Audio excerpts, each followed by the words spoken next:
guys, welcome back to Clatapult. I am Medha and I'm a mentor here at Clatapult, and today we are going to be talking about how exactly we should properly analyze our mocks. I'm pretty sure that almost all of you here would have heard the importance of giving mock tests when you're preparing for CLAT time and again and again.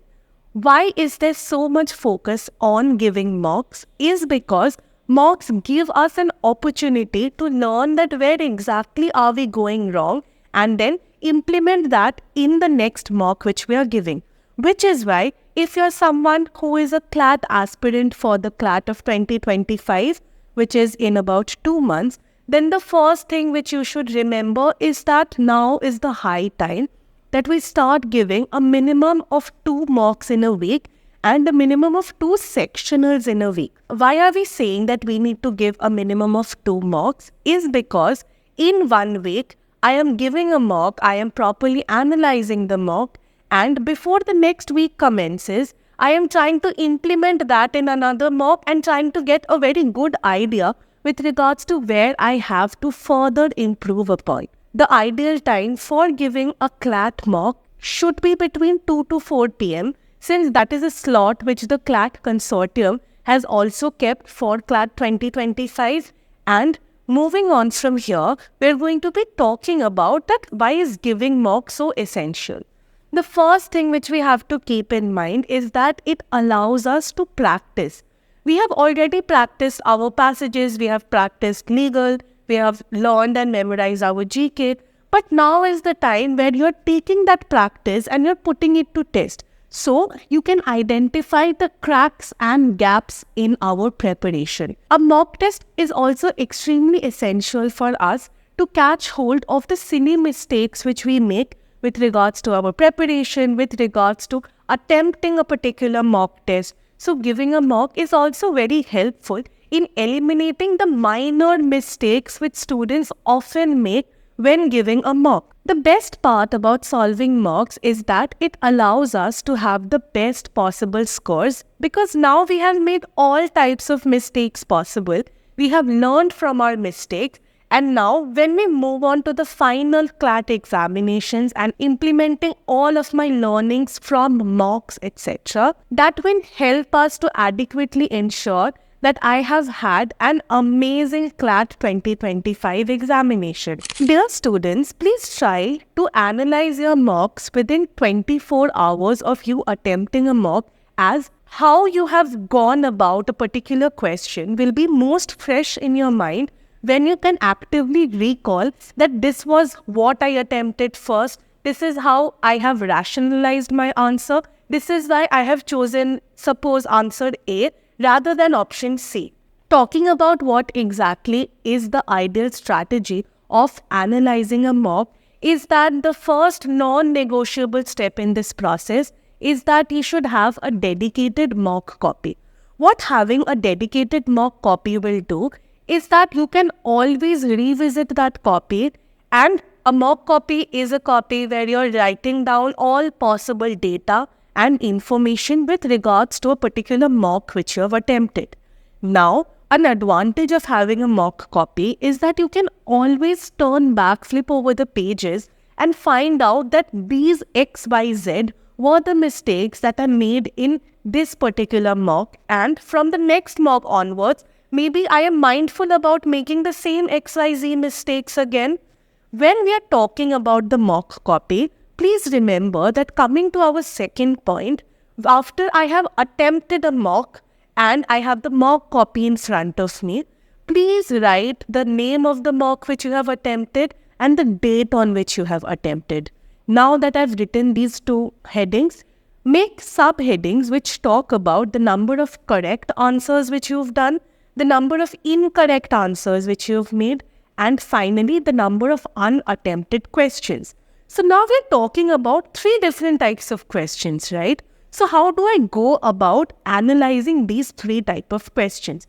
Remember guys, first let's come to unattempted ones. First, try to highlight why exactly was this particular question unattempted. Ask yourself the question that was it because I did not know of this particular concept? Was it because there was a paucity or a lack of time? Or was it because that I was too drained by the time I came around to this section that I did not even attempt it, even though I had time? When it comes to the unattempted ones, see which questions you have unattempted, and suppose, taking an example here, is that in logic, I have maybe not attempted one whole passage.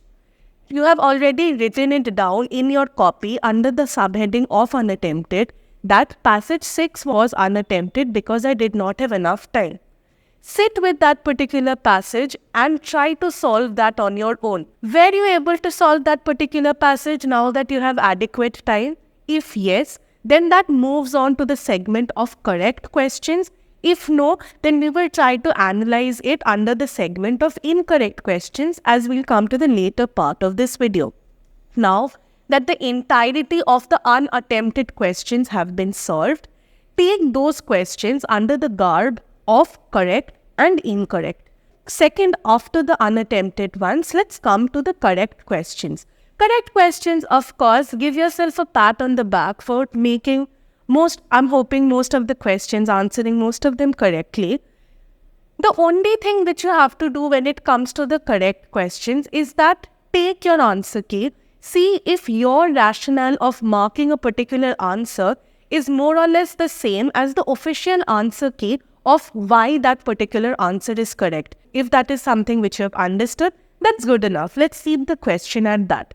The second type of correct questions are something along the lines of where I was confused between two options, but then I later narrowed it down to the correct answer only, which is why check that with the answer key and whether your rationale of answering a question correctly is similar to the answer or the reasoning which is also given in the correct answer key or not.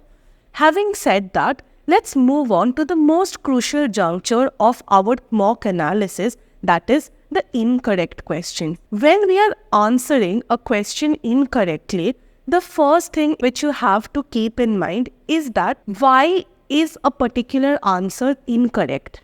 Is it because I was confused between two answers and then I later chose an incorrect answer? Is it because I was not really well versed with the chapter and I have not practiced it before?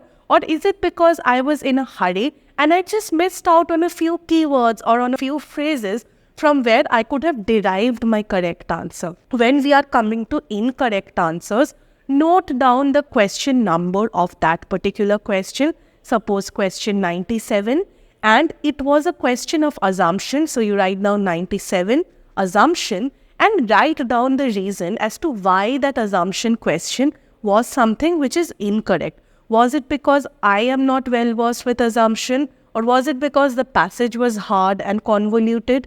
Was it because I missed out on a few keywords or caused a silly mistake and that's why I had the correct answer? And this is the approach which you should have to all of the incorrectly written down answers. Once in your mock copy, you have a list of all of the mistakes you have made, and we will be doing this for a span of 3 to 4 mocks on the very minimum. See whether there are any recurring patterns in the incorrect answers which are making mistakes time and again or not. If I have the mock copy in front of me ready and I see that I have always been making a mistake in assumption, now we know that assumption is a chapter, amongst others of course, is an area which I have to prepare upon the next time when I'm trying to solve a mock. Now, with regards to you having access to your mock copy and having access to all of your mistakes, you will notice that you will always be making mistakes in particular chapters. It can be a mistake with regards to you having an incorrect strategy. It can be something that you missed out because you spent too much time in one passage or one section and could not cordon off the allocated time which you should ideally be giving to each section. Or was it something of that you were distracted? Now that you note that these are the areas where you have to put your focus on now, when we are countering our next mock, the last step of the mock analysis process is that you make a chart of goals and a game plan with regards to how you can counter these particular mistakes. If you see that you have been distracted throughout the length of the mock, maybe this distraction can be caused by something loud noises around you, or maybe this distraction can be something because you have the lack of ability to focus. This can be countered by reading for more than 2 hours at a stretch. As I stated, if you were making a mistakes in assumption, maybe you can practice assumption the next time. You can practice 30, 40, 50 questions on assumptions and then move on to the next mock. And you see that assumption is something which you're now able to solve. That is what we mean by having a proper game plan of countering the same question which I attempted incorrectly in the previous mock, and that should be correct in the next mock.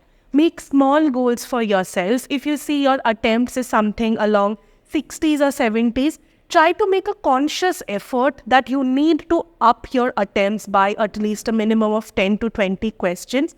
And that being my point, have set goals with regards to what you want to achieve in the next mock. I am very confident that following these few points, we would be able to have a drastic score difference from suppose a level of 60s to 80s and so on and so forth via this. Thank you so much.